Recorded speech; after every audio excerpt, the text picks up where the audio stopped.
Olá, boa tarde a todos. Sejam bem-vindos ao primeiro seminário online de Educação Matemática Inclusiva. Eu sou Carlos Matias e hoje eu recebo aqui o querido professor Ildeu de Castro Moreira, presidente da Sociedade Brasileira para o Progresso da Ciência, a SBPC. Professor Ildeu, seja muito bem-vindo à Matemática Humanista. Boa tarde, Carlos. Muito obrigado pelo convite de estar aqui com vocês e muito obrigado a todos que estão nos assistindo. Boa tarde para todo mundo. Maravilha, Ildeu. A gente tem muita gente aqui no chat, pessoal do Brasil inteiro. Eu saúdo a todos que estão presentes aqui, pessoal de Pernambuco, Minas Gerais. Nossa, está todo mundo aqui. Eu saúdo a todos. Muito obrigado pela presença. E o tema de hoje é um tema muito importante. Eu estava falando há pouco aqui, antes da gente entrar ao vivo, sobre a proposta geral desse seminário, né, Ildeu? Sobre esse termo de inclusão, da gente entender a inclusão de uma maneira mais ampla. Eu acho que a ciência ela é uma forma muito rica, com enorme potencial de promover inclusão em todos os sentidos, né? Inclusão social, inclusão... Eu acho que a ideia do tema de hoje, que está muito ligada à questão do desenvolvimento profissional de jovens na área de divulgação científica, passa muito nesse sentido por isso. Né? Mas antes da gente entrar propriamente no tema do programa, eu queria perguntar para você o seguinte, quer dizer, como está hoje o quadro da ciência no Brasil? A gente está passando por um momento já há de uns anos para cá, né, de muitos cortes, de redução de investimentos, etc. Mas a gente está vendo um quadro ainda mais agravado pela questão da pandemia agora, um apontamento de cortes ainda para 2021. Tem como você dar assim, um parecer geral desse momento atual para a gente? A gente está vivendo um momento muito difícil, Carlos, porque, na realidade, a ciência brasileira, não só a ciência, mas a ciência, a tecnologia e a inovação, tem sofrido bastante nos últimos anos. A partir de, principalmente, 2015, houve uma redução significativa de recursos do governo federal, que é o principal financiador de ciência no Brasil. Claro. Sim. Que temos um problema, e que a iniciativa privada, no geral, aporta pouco para a pesquisa, para desenvolvimento, o que acontece em países como Alemanha, Japão e vários países, Estados Unidos, em que isso é importante. No Brasil, a participação majoritária é de recursos públicos, em particular do governo federal. E esses recursos têm decaído bastante nos últimos anos, e o sistema de ciência e tecnologia brasileiro avançou muito nos últimos 20, 25 anos, né? Nós temos hoje uma produção científica já significativa, embora pudesse ter mais impacto, embora pudesse certamente contribuir mais para a inovação tecnológica, para a inovação social, mas a ciência brasileira cresceu muito. E a gente tem muitos cursos de pós-graduação, universidades no Brasil inteiro, e melhorou de qualidade.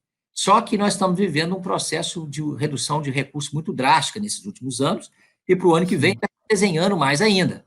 Então, uma estimativa de corte em agências fundamentais, como o CNPq, né, que é o principal para bolsas para os pesquisadores, para os estudantes, para a iniciação científica, que é fundamental, e também a CAPES, que é a principal indutora da pós-graduação e também de muitas iniciativas da educação básica. Todas essas agências, nos últimos anos, têm sofrido muito corte de recursos, o que tem prejudicado muito a ciência brasileira. Então, essa certamente é uma preocupação nossa que a gente tem de compartilhar com todos, porque a gente precisa criar uma consciência política entre todas as pessoas, professores, pesquisadores, estudantes, que a gente tem de agir em conjunto para reverter essa situação, porque ela é lesiva não só para nós, da comunidade científica, mas também para o país, para os próximos anos.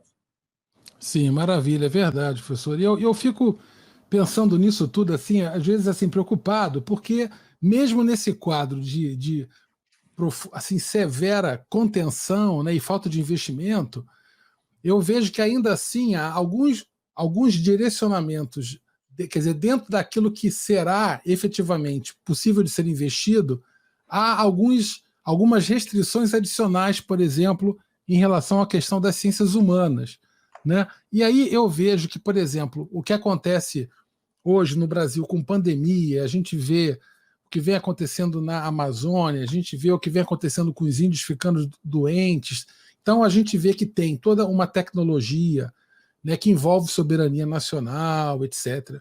Mas tem um aspecto também de ciência da saúde, naturalmente, mas há a questão da ciência social, né, quer dizer, o sociólogo, o cientista social, que vai lá, que vai querer entender como essas coisas todas funcionam. Quer dizer, não dá para a gente produzir uma ciência que realmente promove e que constrói um país de uma maneira fragmentada, centralizada na ciência exata, com uma visão de tecnológica muito próxima à questão da ciência exata. É um recorte muito, muito profundo, né?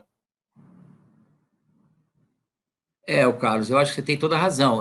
Inclusive, eu sou físico, mas eu gosto de dizer que a minha ciência é humana. Aliás, É isso aí. todas as ciências são humanas no sentido de que são feitas por seres humanos, portanto, nós estamos submetidos a todas as injunções de que é produzir ciência, né? Todas as injunções políticas, as concepções que o cientista tem, a história cultural deles, então a gente está inserido no meio, todo cientista está assim, portanto, toda ciência nesse sentido é humana. É claro que os objetos de estudo são diferentes. Nós, os físicos, por exemplo, pegamos uma das partes mais fáceis de estudar, a natureza, que são as coisas pequenininhas que estão lá, então a gente, em geral, estuda poucas coisas, ou então há muitas coisas, mas agrupadas de uma maneira organizada. Enquanto que as ciências chamadas humanas e sociais são muito mais complexas, porque trabalham com objetos muito mais difíceis, a sociedade humana, o ser humano, etc., que é muito mais complexo. E, portanto, também a capacidade de prever coisas para o futuro fica muito mais afetada em função disso. Mas, nesse sentido, todas as ciências são humanas, e eu acho que essa é uma questão que você chama bem a atenção. Algumas das melhores universidades do mundo, se você vê nos Estados Unidos ou na Alemanha, por exemplo, a formação tem uma formação de ciências humanas clássicas importantes na Europa também. Então, isso, o Brasil, às vezes, perde isso. Então, a gente faz, os nossos cursos universitários são muito estanques, são muito divididos, né? Os físicos não conversam com os literatos, que não conversam com os médicos, que não conversam com os engenheiros, que não conversam com os filósofos. E a universidade, ela deveria ser muito mais uma integração disso, e também no próprio curso. Isso, certamente, contribui muito para a criatividade em todas as áreas do conhecimento. Então, certamente, eu acho que todos seriam favorecidos por isso. Infelizmente, a gente tem uma noção no Brasil que não é da agora, né? Você veja que não é à toa que o Brasil teve a primeira universidade grande há 100 anos atrás, a minha universidade, o UFRJ, que está fazendo agora o seu centenário. Centenário, é viva. Tem há 800, 900 anos, os Estados Unidos tem há 400, o Brasil tem há 100. Por quê? Havia gente que propôs a ideia de universidade. O próprio José Bonifácio, né, um dos patronos aí da nossa independência, propôs a criação de universidade no Brasil em 1820. Olha só. 100 anos para se criar uma universidade no Brasil. Por quê? Porque predominava muito essa visão estreita de formação técnica, profissional, que essa coisa integrada, que a pesquisa básica não era importante, era um delírio, que era jogar dinheiro fora, né? E uma visão completamente errônea, né? Se a gente vê o moderno, e todos nós que estamos aí com nossos aparelhos agora, utilizando, inclusive, para a nossa comunicação, se você vê um bichinho desse aqui, ó, a gente está funcionando aqui por Wi-Fi porque tem as ondas eletromagnéticas estudadas no século XIX, por Faraday, por Maxwell, que era uma coisa aparentemente desligada da realidade. Isso aqui é muita física quântica todo o tempo, né, que foi desenvolvida no início do século XX e que hoje está imbricado na nossa vida. O laser, por exemplo, era uma construção da cabeça do Einstein num certo momento. No entanto, hoje a gente usa para ouvir música, a gente usa nos hospitais, a gente usa todo o tempo. Então, essa percepção que a ciência básica é fundamental, e aí as ciências humanas e sociais também o são na construção de uma sociedade, essa percepção não é muito generalizada no Brasil. A gente discute no Congresso Nacional para ter recursos para isso, com órgãos de governo, e frequentemente a gente se depara com indivíduos que têm uma visão muito estreita de ciência. Então, isso certamente é lamentável, e por isso que eu acho que um programa como o seu tem um papel muito importante. Mostrar que ciência, que matemática faz parte da cultura humana no seu sentido mais amplo. Tem aproximações com a arte, com a vida cotidiana das pessoas, mas que é importante a gente apoiar essas iniciativas, porque elas, no futuro, elas podem não ter uma garantia, né? Aliás, esse termo que você usou aí, né, as ciências exatas, né? Eu sou, como eu disse, da física. A física não é uma ciência exata. Exatamente. Hoje, a parte fundamental da física, a física quântica, é probabilística. Sim. Essa ideia é uma ideia que passam para a gente e nos passa uma responsabilidade também de responder muito rápida e certeiramente a todos os problemas, o que a gente não consegue fazer, evidentemente. É verdade, perfeito, Eudeu, muito bacana. Eu acho muito legal esse aí, eu vou até retornar a isso mais adiante, só para não perder o fio da meada. Eu queria complementar com uma coisa importante aqui, que eu acho que, além do CNPq e da CAPES, que vão sofrer cortes, a questão das bolsas e tudo mais, eu acho que ainda tem o INPE, o Embrapa, né, também, que são, acho que, entidades importantes, e eu vejo que talvez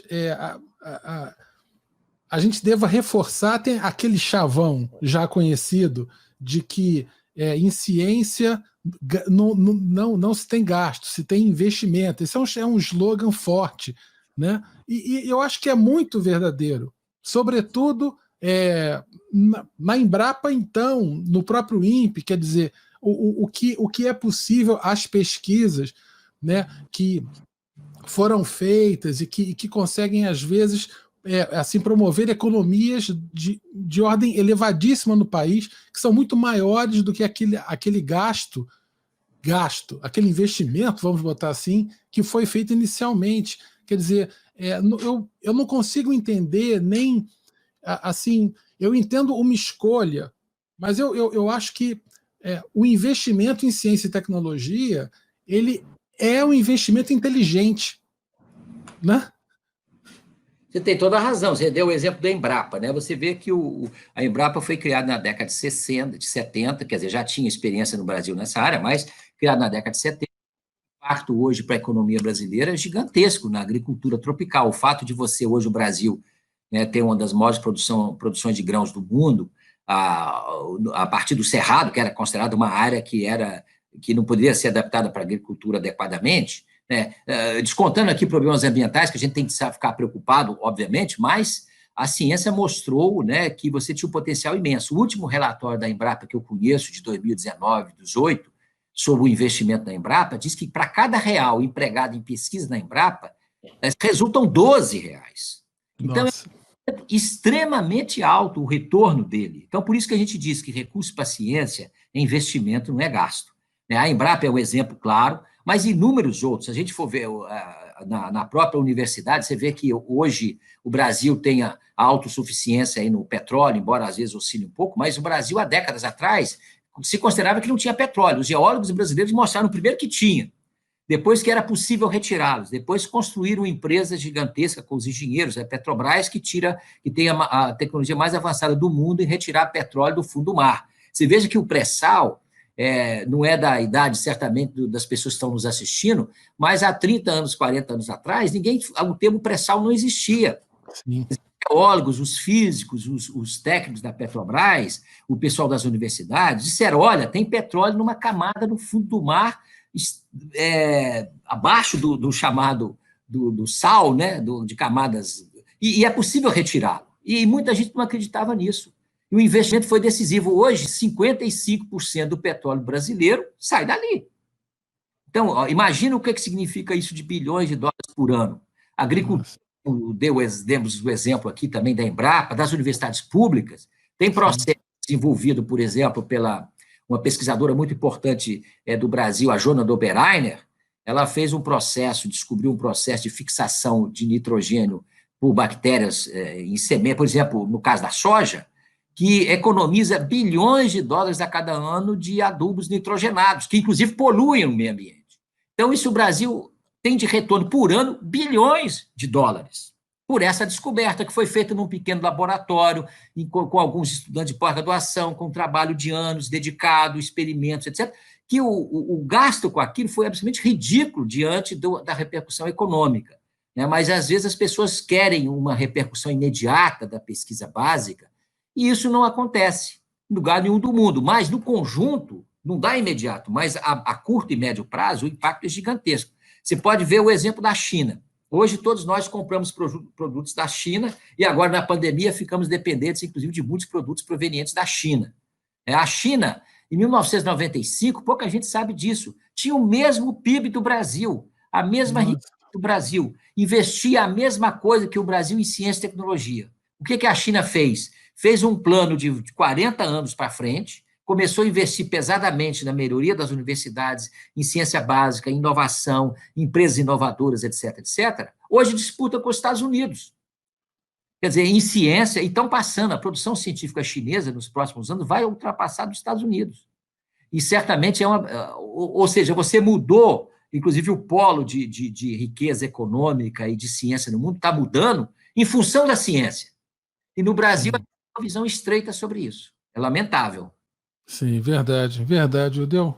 Bom, mas a gente não pode desanimar, a gente tem que acreditar, né, que isso vai mudar, vai passar, vai melhorar, a gente tem que ser otimista, né? E aí a gente tem um monte de jovens aqui que estão visitando aqui, participando hoje do nosso programa para poder se engajar um pouco mais, entender. E uma coisa muito legal que eu assim, não conhecia muito, já tinha ouvido falar, mas eu achei tão bacana, eu fui mergulhar nesse tema, pesquisar um pouquinho, entrei no site da Fiocruz, dei uma olhadinha lá, e eu achei muito bacana, Ildeu, é essa história de cursos de formação, às vezes até mestrado, ou de formação continuada, ou cursos livres.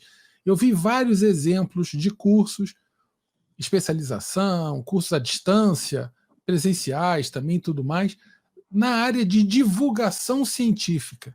Isso eu acho muito interessante mesmo. Aí queria pedir para você, assim, dá para você falar um pouco sobre a história desse tipo de curso, o que ele costuma abordar, quer dizer, um jovem que está conhecendo hoje pela primeira vez um curso com esse perfil.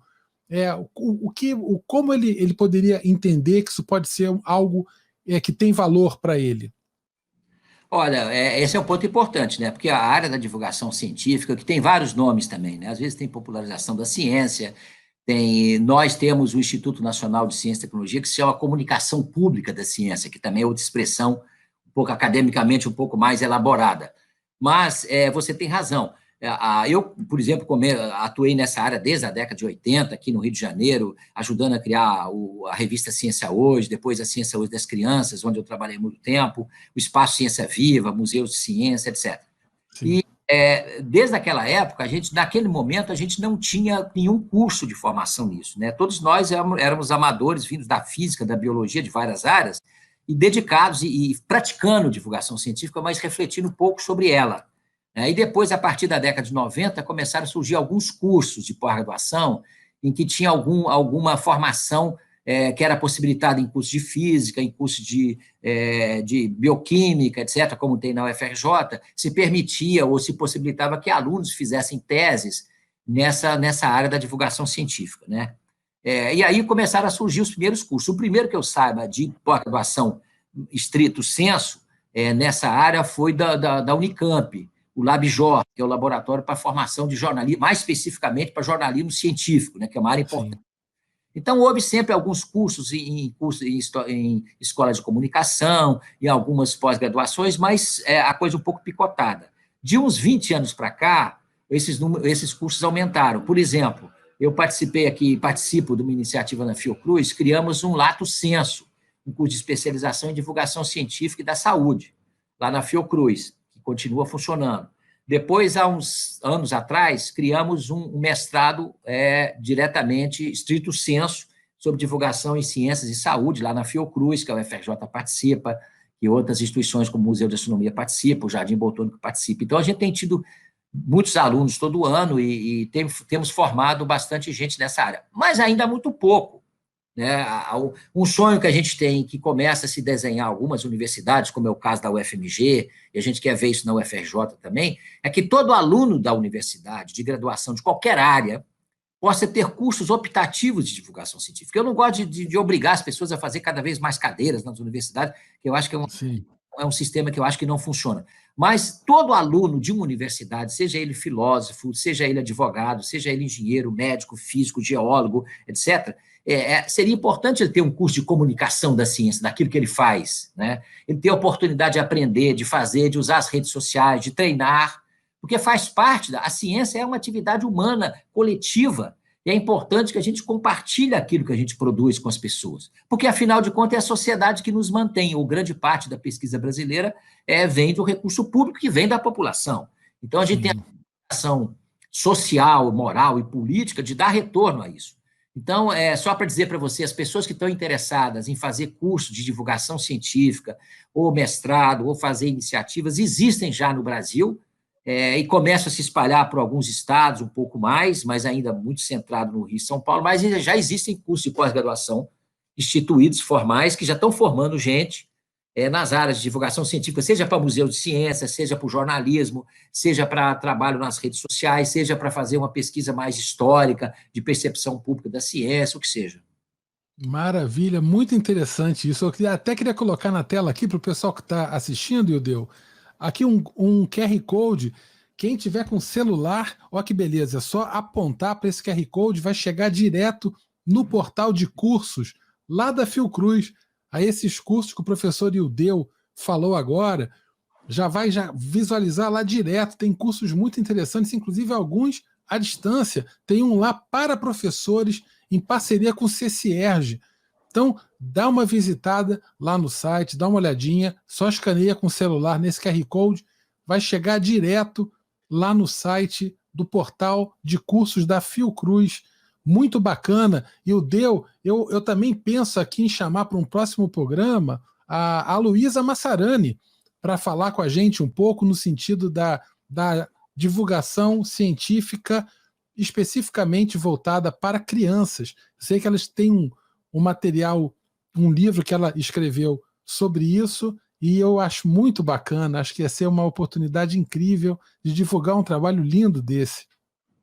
Com certeza, eu trabalhei com ela há muito tempo lá, ainda continuo trabalhando nessa parte de divulgação, esses cursos a gente participa todo o tempo. Ela é coordenadora do Instituto Nacional de Comunicação Pública da Ciência, né, que reúne pesquisadores aí de 12 estados brasileiros, de 9 países, né, que é uma iniciativa forte, e eu sou vice-coordenador, e a gente está o tempo todo lutando aí para ter recursos para funcionar, mas também para formar muita gente. Então, a gente tem formado bastante gente, e essa parte para ciência, para crianças, né, que a gente atuou lá na Ciência Hoje das Crianças, uma revista que foi muito importante a partir da década de 80, e até recentemente, agora até voltou a Ciência Hoje das Crianças, porque era uma revista que nos dava muito prazer fazê-la, a gente sabia que ela ia para todas as escolas públicas brasileiras. O MEC comprava, durante muitos anos, 180 mil exemplares. Então, cada escola brasileira recebia uma revistinha ilustrada, que foi pioneira, de certa maneira, no mundo, de trazer coisas de ciência, e com essa preocupação que você também tem, de fazer a conexão com a cultura. Sempre tinha poesia, tinha experimento, tinha relato, tinha história, tinha narrativa, tinha ilustração, quer dizer, mostrando que a matemática, a física, a química, a geologia, a biologia, tem tudo a ver com a vida de todo mundo. Então, sim. E fazer isso com as crianças é o grande desafio. Eu tenho a segurança, eu acho, que o maior problema do Brasil, do ponto de vista do desenvolvimento científico, certamente um dos problemas maiores desafios é melhorar a educação científica básica nas escolas. A escola não pode matar a curiosidade da criança, ela tem de estimulá-la, ela tem de estimular isso pela ciência, e não transformar a ciência numa matéria chata, aborrecida, que reprova as pessoas. Então, é fundamental que a gente faça uma modificação radical na educação científica nas escolas brasileiras. Maravilha, isso aí é um tema importante que eu vou falar sobre isso já já. Excelente colocação aí, Ildeu. Eu queria compartilhar com você uma coisa bacana que a gente vai fazer aqui ao vivo com o pessoal que está assistindo. É uma enquete ao vivo. O pessoal que está assistindo agora, que tiver com o celular, vai poder votar. Olha que bacana. Nessa enquete que está aí no ar. Você já sabia que havia cursos de formação em divulgação e popularização da ciência? Então eu queria fazer uma enquete com o pessoal que está assistindo aí do Brasil inteiro. Tem até pessoal de fora do Brasil, temos uma colega do Líbano, pessoal de Angola, de Luanda está presente aqui também. Então eu queria agradecer e convidar a responder a pergunta dessa enquete. Você já sabia que havia cursos de formação em divulgação e popularização da ciência? Como é que faz para votar? Basta visitar o site www.menti.com, mas não é para mentir, apesar do nome, tá bom? É para falar a verdade, e aí usa o código 7893353. Então, o pessoal está começando a votar, eu vou ficar conversando aqui com o professor Ildeu, e o pessoal ao vivo está votando, e a gente vai fazer um programa bastante interativo aí, discutindo isso daí. Porque, na verdade, isso é uma coisa curiosa. A universidade ela assim, normalmente, é aquela história, né, Eudeu? A universidade ela tem um tripé, um grande tripé, que a gente evoca toda hora. A questão do ensino, da pesquisa e da extensão. Esse é o grande tripé da universidade. Mas assim, internamente, na universidade, a gente sabe que, apesar de ser um tripé onde cada parte, cada perna, digamos assim, ela é fundamental, e eu verdadeiramente não acho que qualquer uma seja mais importante do que qualquer outra, mas na universidade há uma valorização maior da perna da pesquisa, quer dizer, a pesquisa, ela é na universidade o que é valorizado internamente, a pesquisa vem em primeiro lugar, o ensino viria em um distante segundo lugar, e a extensão normalmente é um tipo de atividade que não é reconhecida com igual vigor ao que é a iniciativa na pesquisa. E aí, quando a gente pensa em divulgação científica, eu acho que da própria natureza das atividades de extensão, eu acho que a divulgação científica está muito próxima das atividades de extensão, como poderia estar nas iniciativas de ensino, como você colocou, criando uma optativa, uma disciplina optativa, e você ter uma atividade de ensino em divulgação, mas normalmente a divulgação científica ela acaba, ou ela se encaminha por atividades de extensão, que são um pouco mais esmirradas, digamos assim, quase, ou por iniciativas de pesquisa, nos congressos, etc. e tal. Quer dizer, a minha pergunta, resumidamente, é a seguinte, Judeu. Você acha que a gente, de alguma maneira, na universidade, a divulgação científica que se dá lá, ela está mais enclausurada, mais encapsulada dentro de um nicho da pesquisa e mais em cima da comunicação científica do que propriamente da popularização por meio de atividades mais relacionadas à extensão, à comunidade, etc.? Eu acho que tem as duas pernas aí. Eu acho que você disse bem, eu acho que a divulgação científica, naquele sentido de fazer uma ação para fora, para a população, ou parcelas, para audiências diversificadas, é uma atividade de extensão da universidade. Tanto assim, várias universidades, eu dou o exemplo aqui da Universidade Federal de Minas Gerais, que tem um departamento voltado para a divulgação científica bastante forte hoje, faz programa de rádio, programa de televisão, muita coisa, muitas atividades, e é dentro da extensão. Então, em muitos lugares, a divulgação científica em universidades que têm essa organização está dentro da extensão. Então, a divulgação científica, nesse aspecto, tem uma componente importante da extensão. Faz parte da extensão, que é mais diversificada. Mas também na área da pesquisa, né? Nós temos, como eu estava dando o exemplo desse Instituto Nacional de Comunicação Pública da Ciência, que tem parte na pesquisa, tem lugares, escolas de comunicação, mesmo o departamento de física, aqui na UFRJ, da bioquímica, na Fiocruz, várias áreas, que dentro da pesquisa também tem estudos de divulgação científica. Agora, você aponta bem, eu acho que a Universidade Brasileira tem um certo desbalanceamento, né, que favorece, eu acho que cada pesquisador, cada professor da universidade, às vezes faz um discurso como se todo mundo tivesse que fazer tudo. Eu não acho que cada professor da universidade tem que ser um grande pesquisador, um grande divulgador e um grande educador. Se ele for as três coisas, ótimo. Mas é fundamental que ele tenha a oportunidade de praticar essas coisas de maneira adequada. Agora, a universidade não. A instituição como tal tem de valorizar a pesquisa, a extensão e o ensino, evidentemente. Então, são pilares fundamentais da universidade, nas quais ela faz sentido coletivamente. Agora, acho que deveria ter mais estímulo para os estudantes, por exemplo, das universidades, poderem, no seu curso de graduação, aprenderem mais sobre comunicação da ciência, sobre ciência, né? Eu tenho visto aqui, às vezes a gente dialoga com juízes, advogados. Outro dia eu estava conversando lá no Supremo Tribunal Federal, a gente tentando convencê-los da importância da ciência. A gente nota, às vezes, que muitos dos nossos jovens que se formaram em faculdades de direito, de medicina, de muitas outras áreas, que são importantes ter uma visão de mundo mais ampla, conhecem pouco de ciência. Então, seria importante, né? E muitos pesquisadores e cientistas que conhecem muito pouco de comunicação. Então, o cara é físico, é um excelente físico, trabalha lá no seu laboratório, ou matemático, ou químico. Aí, quando ele vai dar uma entrevista, ou quando ele vai fazer uma atividade, levar aquele conhecimento para o público, ou para um público diversificado, ele não sabe, porque ele não aprendeu. Ele fica temeroso, aí ele se segura, aí ele fala uma linguagem complicada, porque nunca ensinaram para ele a fazer diferente. Então, seria muito importante, essa é uma coisa que eu tenho defendido nos últimos anos, a gente criar mais cursos nas nossas universidades que permitam os nossos estudantes estudarem também e terem prática de divulgação científica, né? Tem técnica de divulgação científica nas redes sociais, para produzir vídeos, né? Porque tem gente que acha que vídeo também, você vai fazer um vídeo de ciência, senta o cara na cadeira e faz uma entrevista com ele. E, às vezes, fica uma coisa muito aborrecida.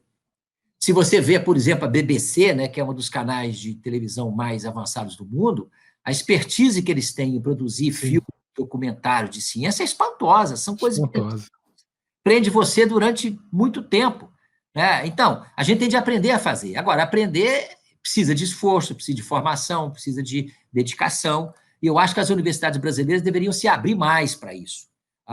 Tem um colega que era um grande divulgador da ciência espanhol, que faleceu há algum tempo atrás, que criou o Museu de Ciência de Barcelona, que ele dizia que a natureza não é culpada das divisões, das gavetas universitárias. A gente tem das coisas muito fatiadas, só que a realidade é muito mais complexa, e a pandemia mostrou isso. Né? Para enfrentar uma coisa dessa dimensão, não basta um médico, não basta um enfermeiro, não basta um cientista, não basta um indivíduo, né, um profissional de saúde específico, não basta um engenheiro, quer dizer, todo mundo junto para poder enfrentar um desafio desse tamanho. E exige da ciência uma visão muito mais ampla. Eu defendo que nas universidades a gente deveria ter mais cursos, tanto universitários, de formação básica, digamos, na graduação, quanto de pós-graduação, como a gente já mencionou os existentes aí no Brasil. Sim, maravilha. Olha só, você dá uma olhadinha aí na pesquisa, 80% não conhecia. Olha que bacana, 80% não conhecia. Então, está conhecendo agora. Isso é bom. Pois agora, se fizesse agora de novo a pesquisa, ia ser 100%. Tá vendo? Muito bom. Muito bom. Muito bom. Bom, então, saber que o pessoal está aí ligado. Daqui a pouco tem mais pergunta de enquete aí, colocando. Carlos, eu gosto muito de enquete, porque esse nosso grupo, fazemos enquete sobre como o brasileiro vê a ciência desde 2004, 2005. Fizemos a primeira pesquisa nacional mais ampla sobre o que o brasileiro pensa da ciência e da tecnologia. Então, fizemos já 4 pesquisas nacionais e tem resultados muito interessantes, né? Inclusive, a gente agora fez para os jovens também, como os jovens veem a ciência, como é que ele obtém informação sobre ciência, se ele acredita na ciência, se ele acredita no cientista. Então, são resultados bastante interessantes. Maravilha, muito bom. Uma coisa bacana que você falou, estava falando sobre a questão da integração, que a gente tem que estar junto. Eu acho que a gente está vivendo um momento, realmente a pandemia mostrou, e cada vez mais, que a gente está na era do abraço, né, Eudeu? A gente tem que realmente tentar ver as coisas de uma maneira mais integrada, mais agora articulada. É melhor não abraçar, não, viu? Porque agora o contato... Agora é no cotovelo só. Mas logo a gente vai poder fazer isso. Mas o abraço que você fala é fundamental, né? No sentido da gente integrar todas as áreas, todos o conhecimento, a cultura. Com certeza. Maravilha.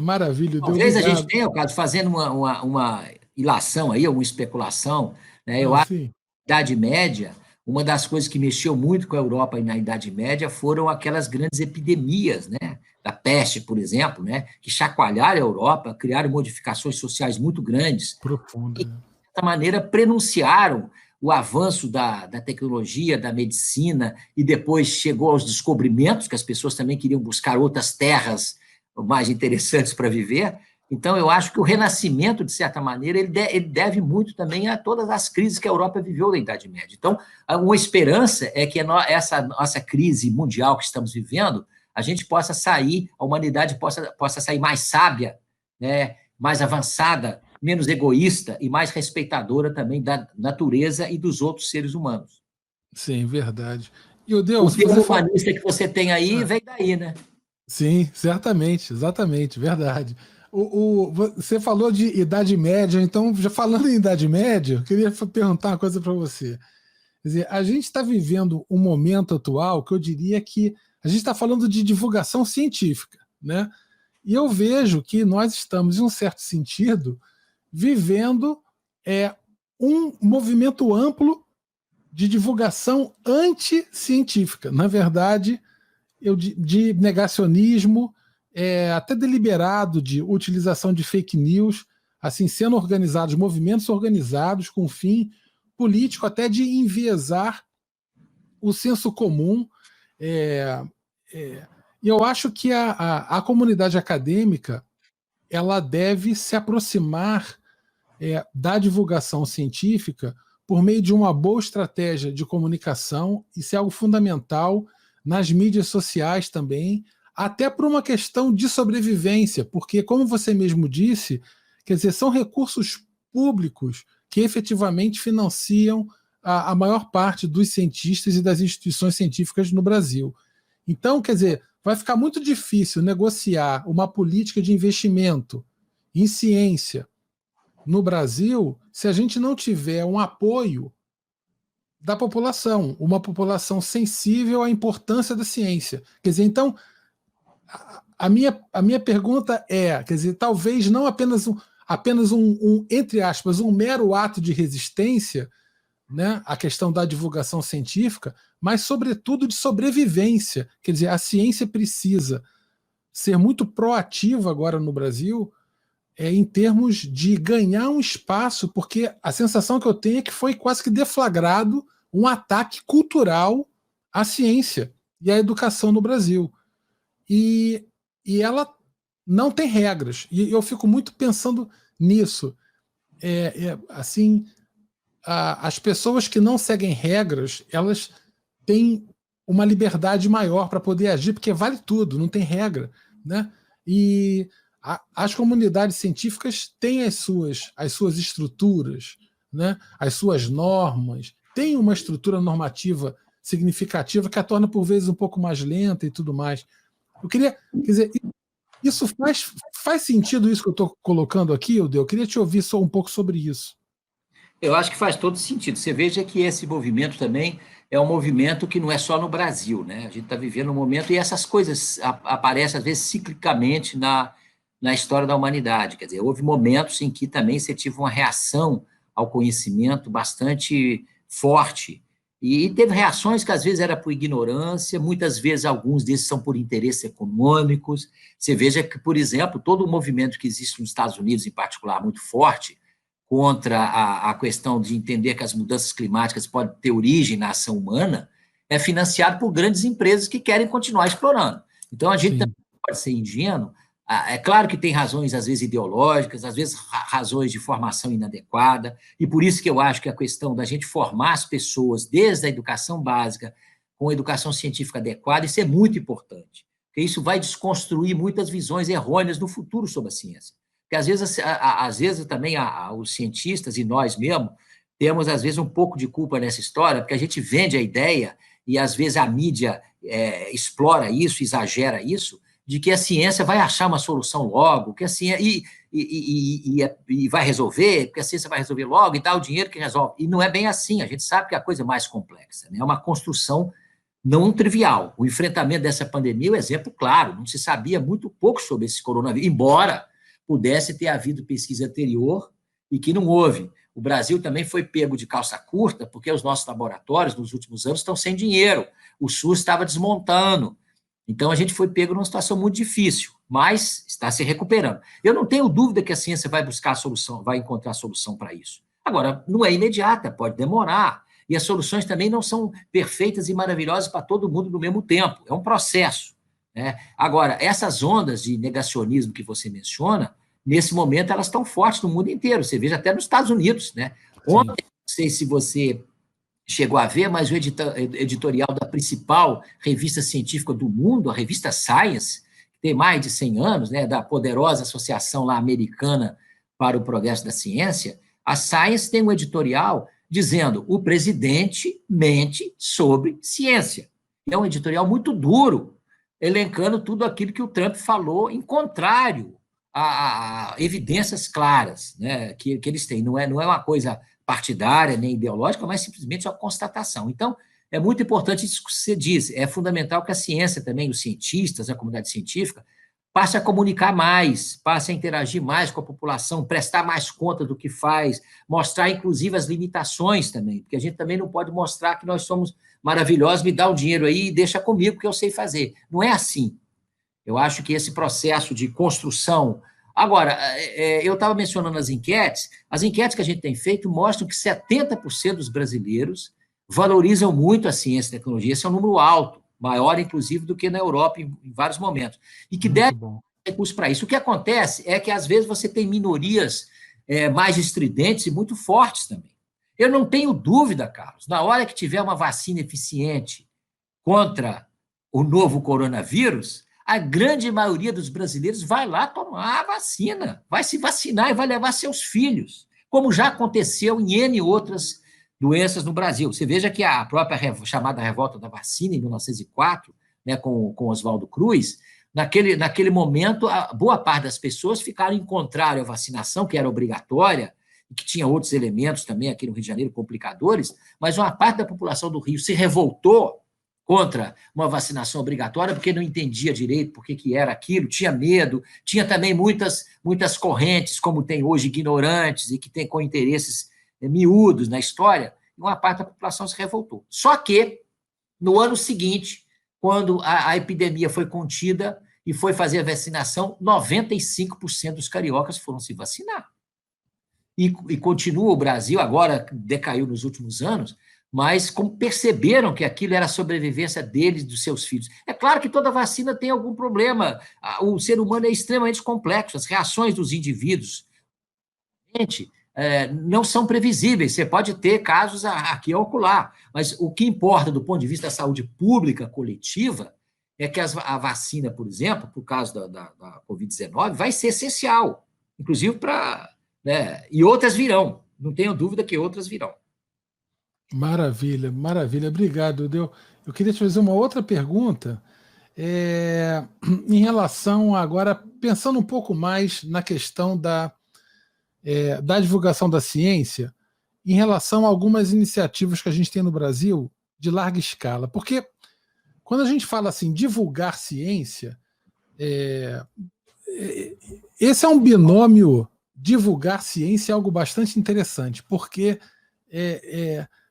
a escola, de uma maneira geral, ela sempre se organizou no sentido de propor uma formalização, mas rumando à ciência, digamos.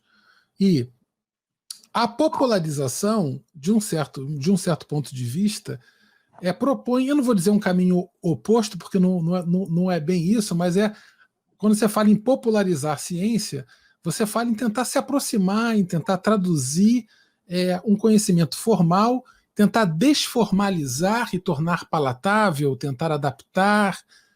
E eu acho esse binômio muito interessante, né?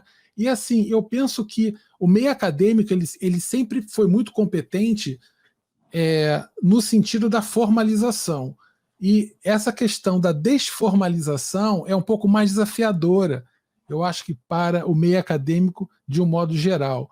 Então, como que eu acho que isso se reflete um pouco em termos das iniciativas nacionais de divulgação da ciência? Por exemplo, as Olimpíadas Brasileiras de Matemática das escolas públicas, a OBMEP, como tem as Olimpíadas de Física também, que a Sociedade Brasileira de Física também coloca, eu acho que são iniciativas importantes, fundamentais, são iniciativas de larga escala, mas se a gente observar o foco desses grandes eventos em larga escala, de um certo sentido, grosso modo, de uma maneira bastante até grosseira, eu diria, seria a identificação e a captação de talentos. Quer dizer, não é uma divulgação científica da matemática, por exemplo, em termos de inclusão daqueles que não gostam de matemática, ou de promover uma reconciliação. Não é como um museu, não é como uma peça de teatro que conta a vida de um matemático e que tenta alcançar aquele leigo que, por vez, além de leigo, traz, em relação à matemática, desconforto, medo, que a gente sabe que com matemática é muito assim. Tem muita gente que ama e que vai fazer a OBMEP, faz a Olimpíada e tudo mais, como tem muita gente que morre de medo e que não vai fazer, ou às vezes vai fazer, chuta tudo e fala, não, realmente matemática não é muito para mim, né? E aí, a minha pergunta nesse sentido para você seria a seguinte, no Brasil, eu acho que em relação à matemática, uma política de larga escala, a OBMEP é a única que tem.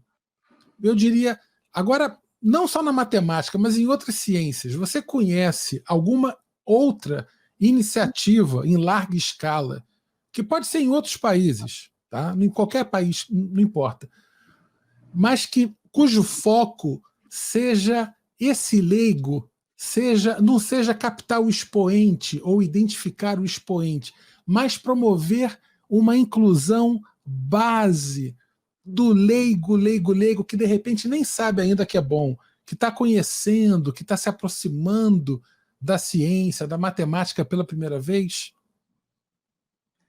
Carlos, deixa eu te dar uma resposta um pouco mais ampla pelo seguinte, porque eu participei, durante 9 anos, eu coordenei, dirigi um departamento que a gente criou no Ministério de Ciência e Tecnologia, chamado de Popularização e Divulgação da Ciência. E lá, a Olimpíada de Matemática, por exemplo, era uma das ações que nós, a OBMEP, que a gente apoiava as outras Olimpíadas de Física, etc, etc. Isso você coloca um ponto importante. As Olimpíadas são muito significativas, ela tem uma importância grande, porque ela faz também um trabalho complementar à escola.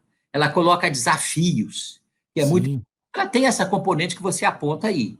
Certamente de captar, de identificar jovens, talentos, pessoas mais voltadas, que depois seguem o seu rumo.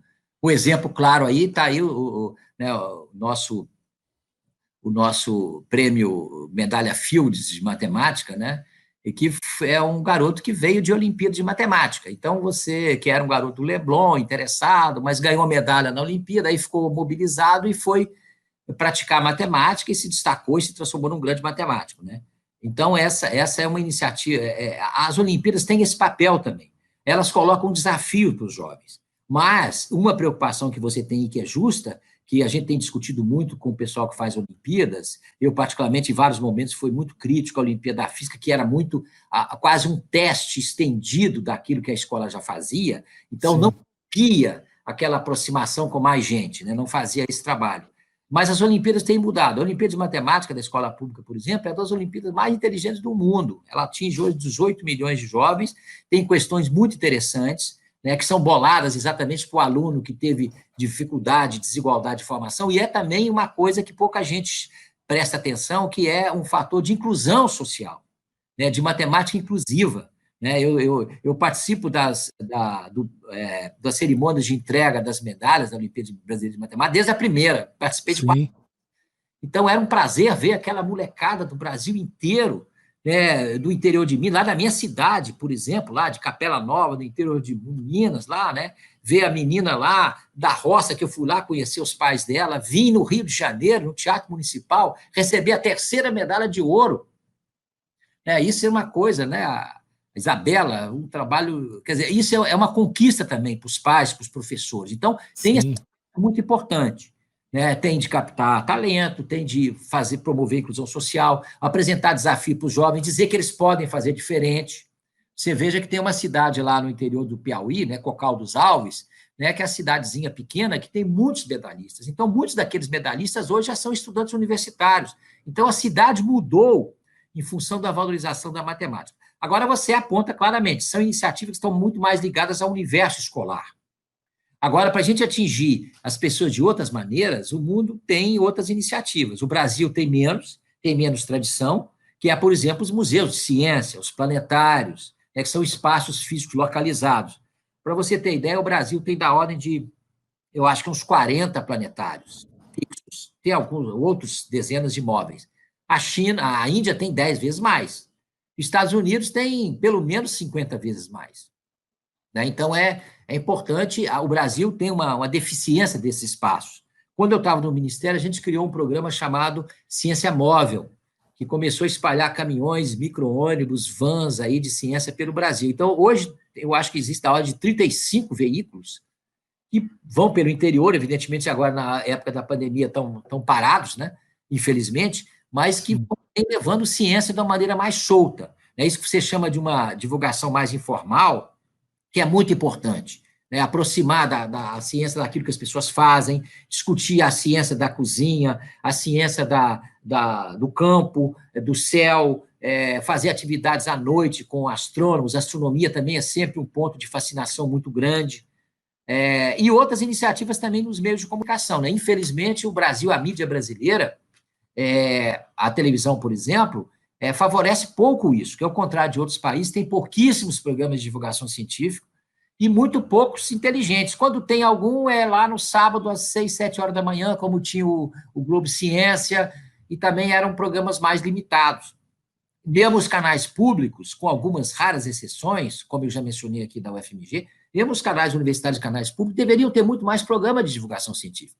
Mostrar que a ciência é bonita, é relevante, é importante, é interessante, e ela é tudo isso. Agora, tem que saber fazer com competência.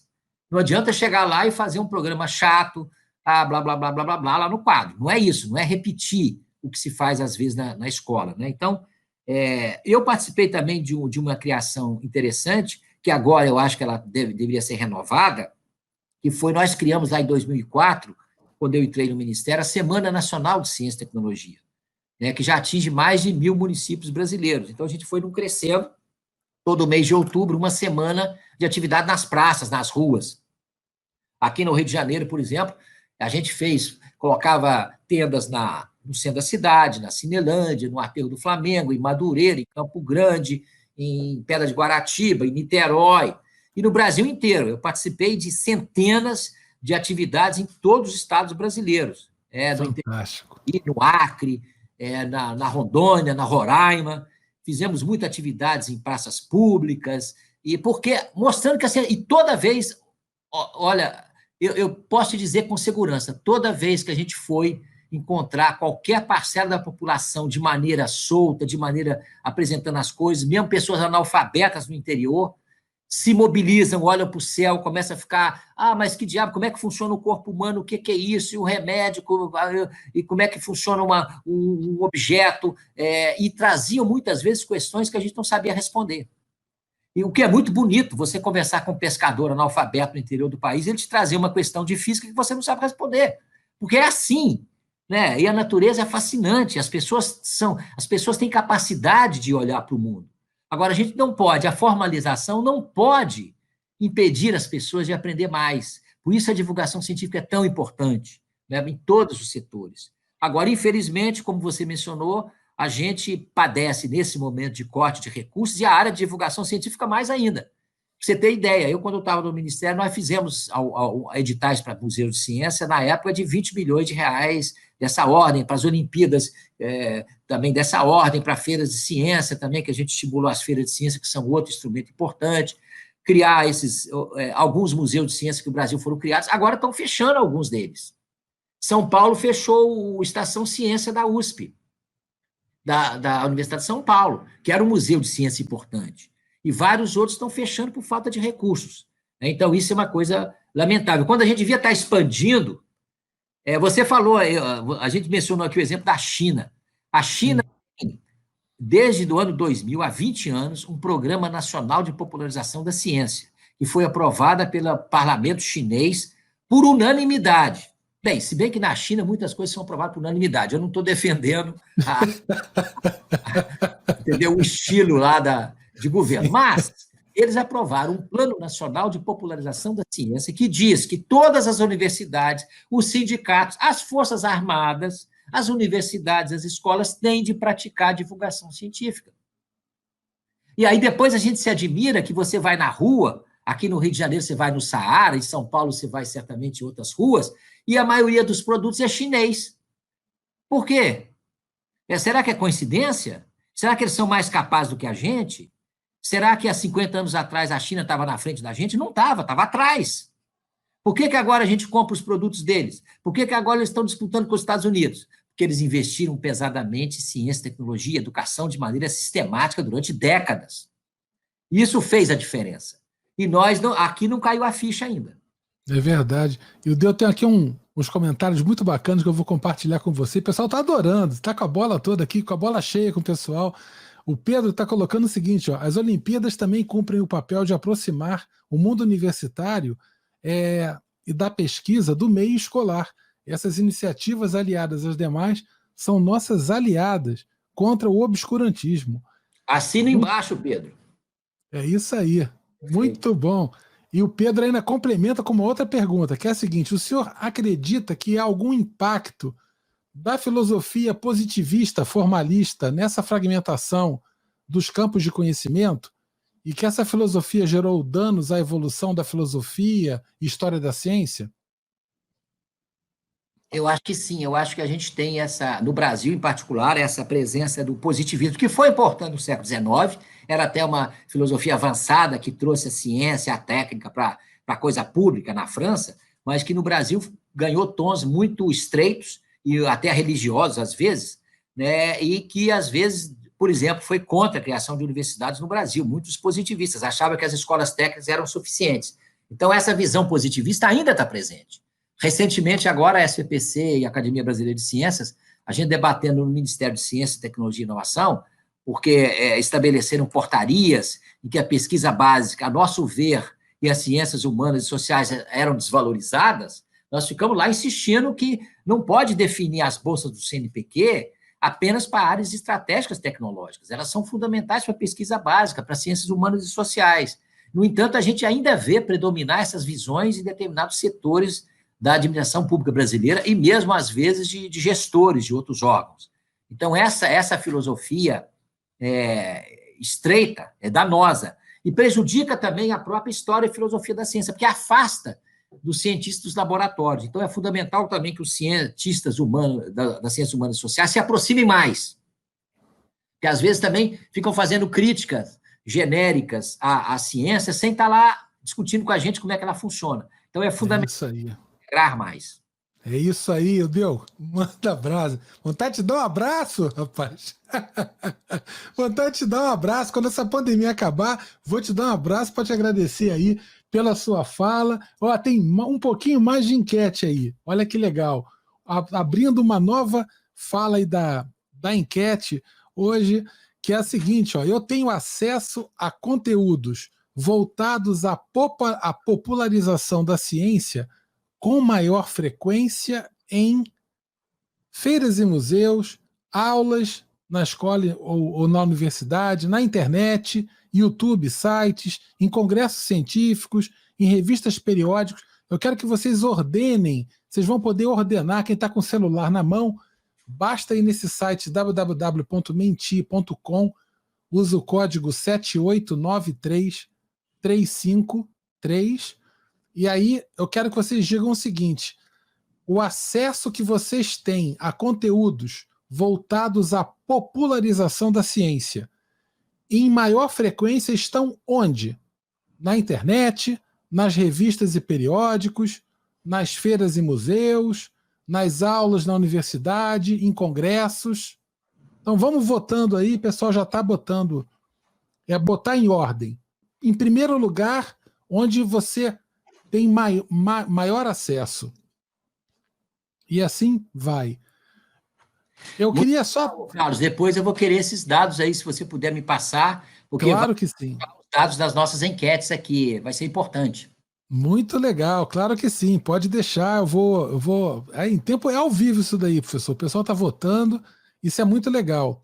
Você sabe que a primeira que nós fizemos, em 2005, perguntando para as pessoas onde elas tinham informação sobre ciência, a imensa maioria era televisão.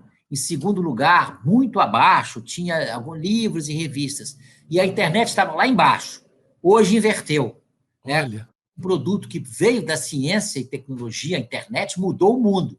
Né? Hoje, a maior parte, e eu acho que ainda mais nos jovens, aí a internet é o veículo certamente muito mais usado. Por isso, nós temos que saber utilizá-lo de maneira mais eficiente. Maravilha. Eu queria só falar uma coisinha para o pessoal que está aqui no chat. O pessoal estava falando que está sentindo falta da Edmara. A Edmara, professor Ildeu, ela é uma professora que vem trabalhando aqui com a gente como intérprete e tradutora de Libras. Então, sim, ela hoje estaria conosco aqui. No entanto, ela teve um imprevisto de última hora e não foi possível para ela estar presente para poder fazer a tradução, mas ela mandou um beijo para todo mundo e a gente manda um beijo para a Edmara também e agradece a ela a disponibilidade. Ela estava por aí no chat ainda há pouco. Muito bacana. Mas tem aqui, olha, um monte de gente mandando mensagem aqui. Pessoal, a ciência emancipa e liberta os cidadãos. Muito bom. Vamos lá. Temos muitas colocações. O Paulo Barbosa está gostando também, a beça. Ó, a Edmara aqui, achei. Ó, a Edmara coloca uma temática de extrema relevância e muito importante: divulgarmos a ciência, a cultura e a educação. Excelente palestra. Um abraço, Edmara. Obrigado. Muito bom. O pessoal está adorando aqui, está todo mundo curtindo a beça aqui, nossa conversa. Mas é Muito importante bom. também, ô Carlos, as pessoas que têm críticas e comentários de discordância se manifestar, porque na ciência a gente aprende que a gente avança com as Com a crítica. opiniões diferentes, os testes, vai, volta, recua, erra, conserta. Maravilha. Agora, olha só, a internet está lá em primeiro lugar. Que bacana, né? E aí, tem a ver até com a próxima pergunta que eu vou fazer para você. Ô, Carlos, se me permite só uma observação histórica. Claro. Eu também trabalho com história da ciência e eu gosto disso. É uma coisa interessante no Brasil que pouca gente sabe. A primeira iniciativa de comunicação de massa no Brasil, a criação da primeira rádio brasileira, a Rádio Sociedade, foi feita pelos cientistas em 1923. Foi na Academia Brasileira de Ciências, com Henrique Moriz, que era um grande astrônomo, professor de física, diretor do Observatório Nacional, com Roquete Pinto, que foi um dos grandes comunicadores brasileiros, que era antropólogo do Museu Nacional. Eles tiveram a ideia, em particular o Roquete, de criar uma rádio. Então, a primeira rádio brasileira era uma sociedade, por isso se chamava Rádio Sociedade, feita pelos cientistas, intelectuais, arrumaram uma parceria, alguns dinheiro de indivíduos, e fizeram uma rádio com o objetivo de difundir a educação, a cultura e a ciência. E fez isso durante 10 anos. Né? Foi a primeira iniciativa no Brasil e foi criada com cientistas que tiveram a visão, e na década de 20, que fazer divulgação científica era importante, usando o meio, naquela época, mais avançado, que era o rádio. Que fantástico. Eu deu, assim, poucas pessoas sabem, falar para você também, eu tinha um sonho, quando eu era mais jovem, eu sonhava em ser locutor de rádio. Olha só que bacana. Olha que legal. Eu gostava de trabalhar com áudio e com... Nossa, então para mim foi um barato, assim, agora com toda essa tecnologia que eu estou aqui do meu lado, com esse equipamento todo, assim, eu me sinto realizando um pouquinho em parte desse sonho. Bom demais, muito bacana. Mas então a internet venceu, disparada na frente, em segundo lugar, quase que empatado, as aulas e as revistas e periódicos, né? Que coisa, né? Olha só. Os congressos científicos em quarto e feiras e museus em quinto. Você veja que feiras e museus, os museus, como eu já mencionei aqui, eles são relativamente muito poucos no Brasil, então concentrados muito também em São Paulo, Rio de Janeiro. Você vê a região amazônica inteira, que é metade do Brasil praticamente, tem um planetário em Belém, fixo. É um absurdo. Quer dizer, um jovem no interior da Amazônia que quisesse ter uma experiência num planetário que é belíssima, para motivação para a ciência, para ver o céu, etc., etc., não pode, tem de viajar 2.000 quilômetros de barco. Né? Não vai fazer isso, enquanto que na Europa ele tem certamente um planetário muito perto, para ele no final de semana sair de casa, se ele mora numa cidade pequena. Nas cidades grandes ele tem. Né? Então o Brasil tem uma deficiência muito grande, a gente tentou reverter isso, mas é muito difícil, porque precisaria de ter exatamente recurso para isso, e as nossas universidades deveriam também estimular mais isso, criar mais espaços de divulgação da ciência, que são importantes. Em particular, você vê os museus brasileiros também, em geral, estão concentrados nas zonas ricas das cidades. Né? Aqui no Rio de Janeiro, por exemplo, onde eu estou, aí na Baixada Fluminense, tem o Museu de Ciências em Caxias, agora que foi criado há uns anos atrás, que é importante, está vivendo dificuldades, mas você não tem na periferia de São Paulo, de Belo Horizonte, do Rio de Janeiro, de Porto Alegre, etc., que tem milhões de pessoas, você não tem um espaço que os jovens possam debater sobre ciência, aprender sobre ciência, se divertir com a ciência. Né? Então, isso seria certamente um desafio importante. Maravilha. Eu vou passar para a próxima pergunta da enquete, porque ela se parece um pouco com essa, tá? E, na verdade, ela é a seguinte. Olha só, ela é bem parecida com essa. Onde você mais gostaria de acessar eventos de popularização científica promovidos pelas sociedades acadêmicas? Então, a pergunta agora é a seguinte: não é onde você mais vê, é onde você mais gostaria de acessar. Então, as alternativas aí são: escolhe uma como a preferida, tá? Plataformas e mídias sociais, universidades, na rua, museus, praças, coisas do gênero, e congressos científicos. Então, pessoal, votem aí qual é o lugar que vocês mais gostariam de acessar eventos de popularização científica promovidos pelas sociedades acadêmicas, de um modo geral. Essa resposta, para mim, é fundamental, né? Porque eu estou presidindo a Sociedade Brasileira do Progresso da Ciência, que é a mais ampla no Brasil nessa área, né? E temos 70 Sim. anos, e temos 156 sociedades científicas afiliadas. Então, esses resultados aqui eu vou levar para o nosso povo e dizer o seguinte: ó, gente, presta atenção, como se diz, presta atenção, vamos ver o que o pessoal está querendo. Então, vamos fazer para atender a demanda real das pessoas. Sim, maravilha, muito bom.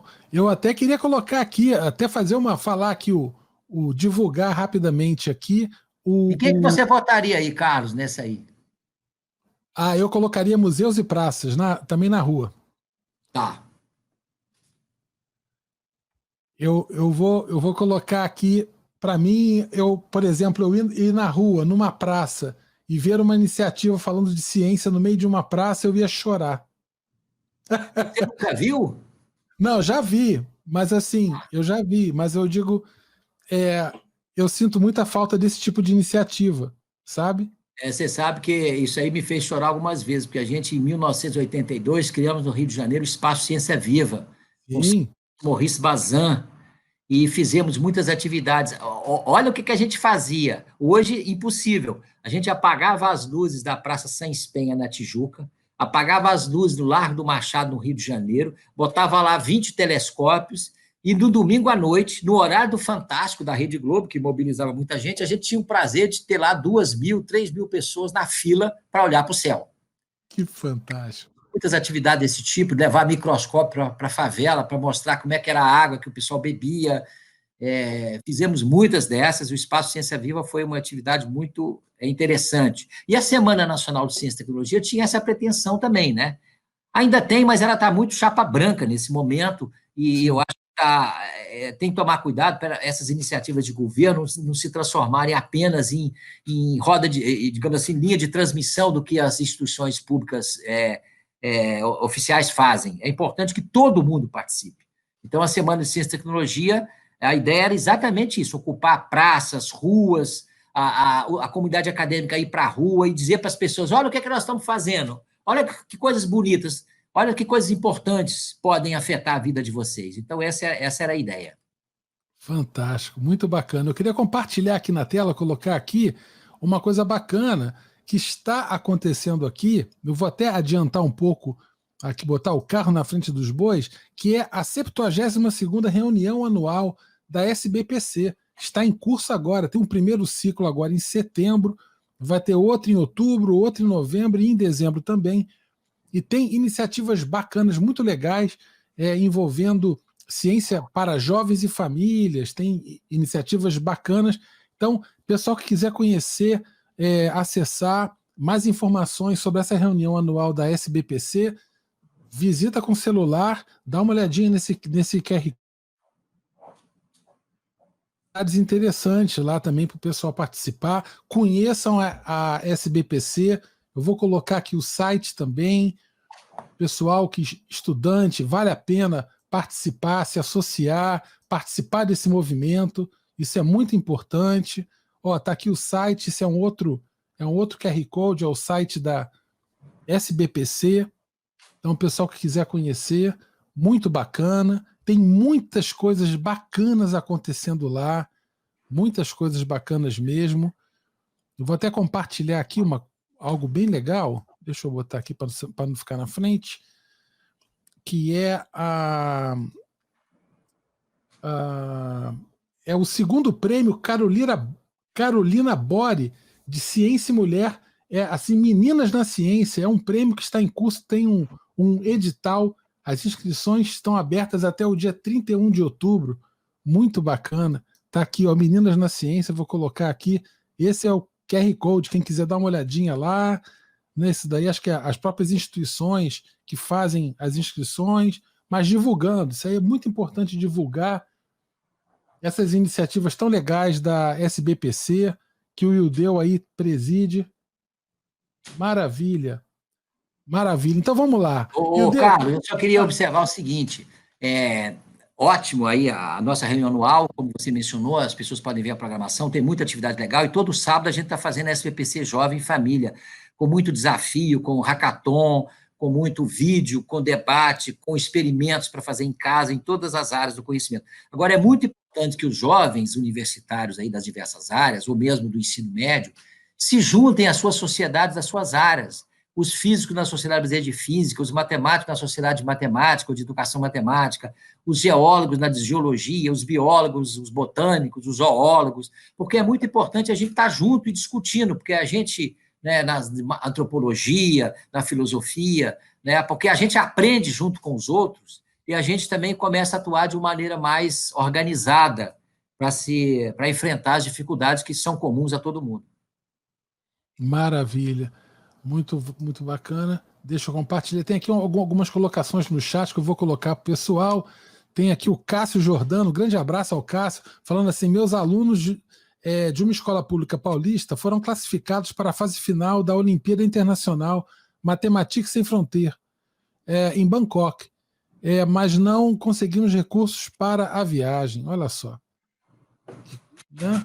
Esse é um problema sério. A gente, durante alguns anos, a gente batalhou e teve algum recurso do CNPq exatamente para os jovens irem às Olimpíadas Internacionais. Só que esse recurso agora não tem mais. Para as próprias Olimpíadas daqui, o pessoal está com muita dificuldade. Maravilha. Tem outras perguntas aqui, pessoal colocando aqui. A Lucília, a professora Lucília Sanches, querida Lucília, um beijo para você. Ela pergunta o seguinte: a ciência é tão apaixonante e necessária, como você explica a existência de negacionistas? Né? Tá aí uma boa pergunta científica para a gente examinar mais, né? Tem muita gente estudando isso, tentando entender. A gente não tem uma resposta definida, e a melhor resposta que eu tenho que dar para a Lucília é a seguinte: não sei, mas temos de tentar entender, até para poder convencê-los. Por exemplo, hoje, uma pessoa acreditar que a Terra é plana é uma coisa impressionante. Eu vi até pessoas universitários, né, acreditar piamente que a Terra é plana, quer dizer, conta todas as evidências, toda a história da humanidade, né, quem já viajou de avião e olhou lá de cima, né, as fotos, mas aí constroem teorias conspiratórias que todas aquelas fotos são montagem da NASA, e aí não explica direito a sombra da Terra redonda lá na Lua, não sei o quê, mas buscam as maneiras mais estranhas para explicar questões que para nós são absolutamente óbvias. Isso é claro que tem, às vezes, alguma... Isso mostra que o cérebro humano é muito pouco conhecido. As nossas visões de mundo, as nossas ideologias, às vezes se superpõem aos fatos. Entender isso é um desafio, a gente tem de aprender isso também com a ciência, estudar isso. Agora, eu acho que uma das maneiras da gente se contrapor a isso, mais eficientes, é melhorar muito a educação nas escolas. Maravilha. Olha que bacana aqui, o Deu. A Nicolinha fala assim: eu tenho 7 anos, sou astrônoma amadora na escola e eu sempre tenho problemas na aula de ciência quando o assunto é relacionado à astronomia. Os professores não estão preparados para isso. Olha isso, que bacana. A Nicolinha com 7 anos. Ô, Nicolinha, isso é uma coisa muito interessante isso aí, mas não desista, viu? Os professores também não sabem tudo. Você possivelmente sabe mais do que vários deles sobre isso. O princípio, na ciência, o princípio da autoridade, da idade ou da pose não valem. O que vale é a observação, a curiosidade. Continue no seu caminho e tente convencer seus professores que a astronomia é bonita, que é interessante eles aprenderem com você. Maravilha. Ó, tem outro colega colocando aqui. Olá, professor Matias, aqui em Ribeirão Preto, o professor Norberto Garcia Cairasco. Durante a Semana do Cérebro, em março, tem SOS, o cérebro vai à praça. Olha que bacana. Legal, inclusive podia ajudar a tentar entender a pergunta anterior do negacionismo, né? Como é que o cérebro humano constrói teorias conspiratórias para negar que a Terra é redonda? Por exemplo, eu gostaria de entender as conexões neuronais que possibilitam esse tipo de visão. Eu às vezes fico pensando se não é, na verdade, às vezes um grande jogo para tentar relativizar e poder quebrar qualquer coisa, porque né? Não, tem também isso, com certeza eu acho que tem interesses outros. Agora, tem muita frustração pessoal, né? Eu acho que eu já notei muito como eu interajo. Sou professor de física há praticamente 45 anos, né? Eu já interagi com muita gente. E, às vezes, eu vejo pessoas em todos os cantos do Brasil. Tem gente que teve frustração na escola, porque ficou desanimado, não conseguiu aprender. Então, carrega uma mágoa pessoal, às vezes, por um professor ou por uma aula que foi inadequada. E Sim. aqui tem uma reação emocional tão forte que aí ele passa a detestar e desacreditar de tudo que vem da ciência, ou da matemática, ou da física, o que seja. Tem esses Mara- também. Maravilha. Eu queria perguntar para você agora uma coisa importante, que é o seguinte: vou olhar aqui. E deu. Olha só. Eu tenho um canal no YouTube. Eu não vou falar qual é o nome do canal, porque não vem ao caso, não faz diferença. Mas assim, para não parecer que é uma coisa pessoal, mas é um canal que é coordenado por um jornalista muito, muito zeloso, muito, muito cuidadoso com a produção de conteúdo do canal.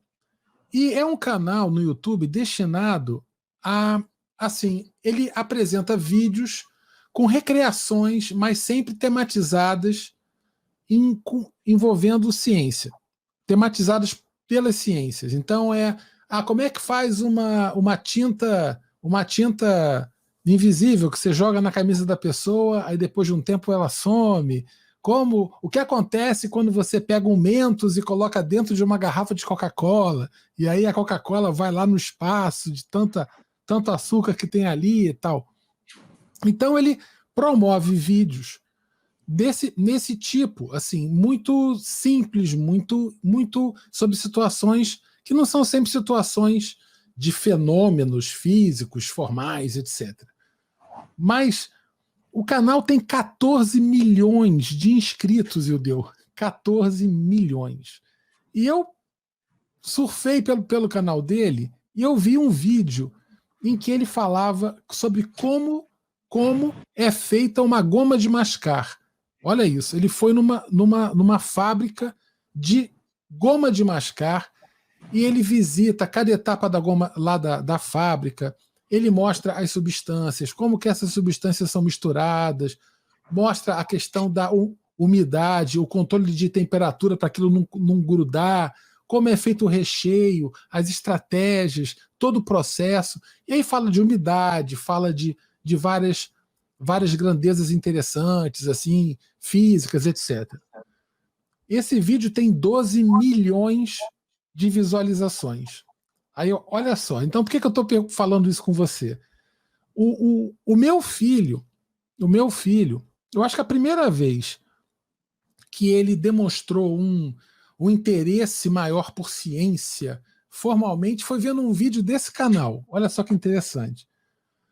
E eu senti que, para o meu filho, essa fascinação pela tinta na camisa que some depois de um tempo é quase que muito similar àquele brinquedo lá do nosso tempo que a gente tinha de laboratório de química, o Químico Júnior, que era uma caixinha com várias substâncias e aí tinha receitas. Aí ficava, o líquido era vermelho, aí você pingava alguma coisa, ficava azul, enfim, com reações químicas básicas e coisas assim.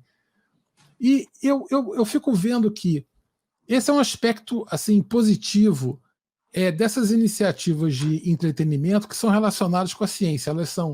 Usam plataformas digitais, têm um grande alcance, alcançam milhões de pessoas, têm uma agilidade de trânsito muito grande, porque não estão dentro de um ambiente onde a questão da curadoria claro, tem que ter um cuidado, até porque senão ele não sobrevive, né, como canal. Mas eu digo, por outro lado, quando a gente pensa nos espaços formais de produção agora de ciência mesmo, e como que os espaços formais de produção de ciência divulgam a sua ciência. Não, agora, claro que uma coisa é divulgar ciência, a outra coisa é você produzir um conteúdo de entretenimento tematizado cientificamente. Claro que há uma diferença abismal de um para o outro. Mas o meu ponto que eu pergunto para você é: você acha que os espaços formais de produção de ciência, as instituições, as universidades, nesse momento que estão sob ataque, que precisam, inclusive, de ataques pela própria internet, que fazem uso dessas redes de divulgação, de fake news, de mentira, você acha que talvez as universidades não, ou instituições de modo geral, não precisem, talvez, tentar utilizar recursos ou aprender coisas para ganhar maior agilidade, maior amplitude nessa capacidade de divulgação científica? Não, eu acho que você tem toda a razão. Eu acho que a gente devia fazer muito melhor. E não só nesse momento, quer dizer, eu acho que um dos problemas é que a gente não fez antes, e aí, de repente, você sente a necessidade de fazer e não tem elementos, não aprendeu a fazer, porque isso não é fácil, né? Esse é uma pessoa que tem uma habilidade especial, que aprendeu, então, certamente, não é trivial. Mas eu acho que as instituições brasileiras, a divulgação científica, essa é uma das lutas da gente há anos, né, desde lá do Ciência Viva, é fazer com que a ciência fosse divulgada de uma maneira muito mais interessante, muito mais próxima das pessoas. É claro que tem uma certa dificuldade em você fazer, porque ciência também não é só entretenimento, né? Então, eu já senti jovens que, às vezes, eu já tive alunos que foram motivados pelo Ciência Viva, pelas atividades da praça, a entrar no curso de física. E aí ficaram lá um ano e desistiram, e vieram dizer para mim: eu achava a física tão bonita, tão legal, aqui eu tenho de aprender cálculo, eu tenho que aprender derivado, eu tenho de aprender muita coisa de física aqui, é difícil. Eu falei: olha, fácil não é, mas é legal e é bonito. Talvez o nosso curso seja muito careta, digamos assim, é um termo antigo aí, em relação ao que se passa no entretenimento, e é verdade, mas a gente também não pode vender a ideia que a ciência é apenas aquele negócio de você misturar uma substância e fazer subir uma fumaça. É muito mais que aquilo, né? Mas aquilo é um ponto de atração, aquilo é um ponto de fascinação. E isso que atraiu o teu filho, por exemplo, eu acho que a gente tinha de fazer muito mais essas atividades em praças, e usar a internet, usar esses canais, e para mostrar que a ciência é bonita. E depois você pode até mostrar que ela é bonita, mas ela exige, para poder você avançar, ela exige também dedicação, também esforço, mas você não precisa de perder o prazer, né? Cientistas que ficaram a vida inteira, né? O Einstein, por exemplo, dizia no final da vida, e também o Charles Darwin, que o que fez com que eles fossem grandes cientistas, a coisa essencial foi que eles nunca deixaram de ser crianças. Eles sempre mantiveram a curiosidade para perguntar sobre tudo, se interrogar sobre tudo, não acreditar que está dado. Então, esse é um ponto essencial na ciência que, às vezes, a escola mata. Então, você tem toda razão, a gente tem de aprender a fazer isso, deveríamos fazer muito mais isso, né? Colocar a ciência, agora, por exemplo, está acontecendo o Pint of Science nos bares, né? Nós já fizemos atividade de ciência no carnaval, ciência na literatura, ciência no teatro, no cinema, porque a ciência percorre tudo. Então, em todos os momentos da vida cotidiana, cada vez mais, aliás, a ciência está presente, até hoje, para sobreviver as pessoas. Então, é fundamental que a gente tenha essas iniciativas mais abertas. Agora, tem de abrir a cabeça dos nossos professores, em particular dos professores universitários, também dos professores da escola básica, que muitos, como foi dito aqui, né, foi dado até um exemplo, às vezes eles não têm, eu não gosto de astronomia, então aí eu não vou abrir um espaço para meus estudantes. O professor tem de ter um leque, ele tem de ter abertura, mesmo que ele não saiba, mesmo que ele não goste muito daquilo. Ninguém é obrigado a saber tudo, a gostar de tudo. Mas o professor tem a obrigação de criar oportunidade para os jovens, oferecer para eles, encaminhá-los, motivá-los, estimulá-los, né? Essa eu acho uma questão fundamental do trabalho do professor, que é uma das partes, inclusive, mais bonitas e importantes do trabalho dele. Agora, você tem razão. Agora, a gente precisa de fazer isso. É fácil, às vezes, a gente chegar à conclusão, mas quando a gente volta para a universidade, para os nossos cursos tradicionais, para nossas burocracias, que no Brasil é muito pesada, né? Para você sobreviver, para você ter sua bolsa, para você ter um emprego, para você não sei o quê, não sei o quê, não sei o quê, aí o contexto vai pressionando você e você vai deixando de fazer iniciativas como essa, que são fundamentais. Você tem toda a razão. Sim, maravilha, Eudeu. E Eudeu, a gente está chegando na hora de acabar o programa. Antes de finalizar, eu queria só compartilhar com todos os presentes aqui o link de confirmação de presença, www.matematicahumanista.com.br/vida, tá? Hoje esse link ficará aberto até às 18h30. Então, o pessoal que estiver agora assistindo, né, confirma a presença nesse link. Professor Ildeu, vou receber aqui na sexta-feira, praticamente o último evento desse seminário de Educação Matemática Inclusiva, a professora Márcia Barbosa, lá da Universidade Federal do Rio Grande do Sul. Vou até colocar aqui, deixa eu só tirar aqui o link,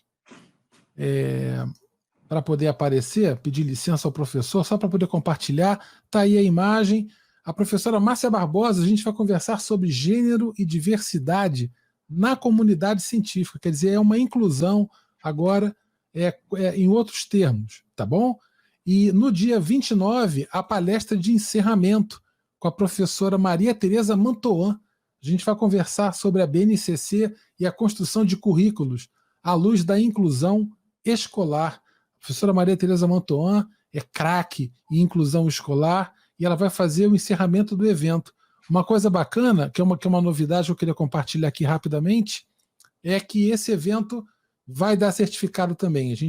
Então, o pessoal que quiser participar pode se inscrever. Então, esses próximos 2 eventos estão com inscrições abertas no site da Matemática Humanista. Professor Ildeu, eu queria agradecer muito a sua presença, verdadeiramente. Eu estou muito lisonjeado pela sua presença. Como eu disse para você antes do programa começar, eu sou um fã da SBPC, porque eu acho que ela traz essa complexidade em si, até pela própria composição, por todos aqueles que se agregam a ela. Eu tenho muito orgulho, verdadeiramente, de recebê-lo aqui. Agradeço muito a você pela generosidade, pelo seu tempo para poder participar. Eu vou mandar essas enquetes todas para você, essas imagens todas, várias mensagens de carinho aqui para você. Se quiser dar agora mensagens finais aí para o pessoal, fica à vontade, a palavra é sua. Obrigado, Carlos Matias, muito obrigado. Acho que o prazer foi todo meu de estar aqui com vocês e certamente não estou vendo o pessoal que está nos assistindo, mas estou muito satisfeito de todos vocês. Fiquem bem, cuidem-se, é importante, e continuem nas suas sendas. Vocês que gostam de ciência, vocês que gostam de matemática, vocês que gostam de humanismo também, que é importante, né? Dessa troca de ideias, etc., é fundamental que vocês continuem. E apesar das dificuldades imensas que nós estamos tendo no país hoje, eu sou sempre um esperançoso, no sentido de que é aquilo do Ariano Suassuna, né? De ser um realista esperançoso. A gente avalia a situação que nós estamos vivendo, que não é trivial, não é simples, do ponto de vista da pandemia, que os jovens, em particular, estão sofrendo muito, aos setores mais vulneráveis da sociedade brasileira, mas nós temos um potencial muito grande de ir em frente. E não desistam, o pessoal que gosta de astronomia, de física, de biologia, de letras, de antropologia, continuem. Eu acho que é essencial fazer isso. Eu queria recomendar muito as palestras que vocês vão discutir agora nos próximos dias. A da Márcia Barbosa, minha amiga, colega lá do Rio Grande do Sul, uma batalhadora, uma guerreira pela mulher na ciência. E como você mencionou aí, temos o nosso prêmio, agora está sendo o nosso primeiro prêmio da Mulheres na Ciência, que vai ser entregue agora, vai ter uma conferência da Helena Nader, nossa ex-presidente, que ganhou o prêmio Mulheres na Ciência no dia 5 de outubro, e está aberto o nosso prêmio Meninas na Ciência. Então, meninas, por favor, entrem no circuito e participem intensivamente. E é fundamental a gente pensar também a ciência do ponto de vista de todos os setores sociais, né? A gente tem que fazer com as diferenças de raça, é fundamental que as pessoas de origem, as mais diversas etnias que estão presentes no Brasil, indígenas, negros, africanos, japoneses, italianos, portugueses, que todos acreditem que é importante, que é bonito fazer ciência, quem gosta, acredite nisso e realize o seu sonho. O futuro não está dado, o futuro a gente constrói, e depende muito de você, e depende também muito da gente trabalhar em conjunto. Então, eu valorizo muito essa iniciativa sua aqui. Eu acho que pensar a ciência, a matemática como uma ação inclusiva, uma ação humanista, é essencial. Então, eu queria agradecer a todos vocês e dizer também que a SBPC está à disposição para divulgar o seu trabalho, para vocês assistirem às nossas atividades, essa molecada toda aí se juntar a nós em todas as atividades, porque a gente tem a capacidade, devemos transformar o nosso país e a vida de cada um de nós. E a ciência é bonita, é interessante, é relevante, é importante, e todo mundo tem capacidade para fazê-la se quiser.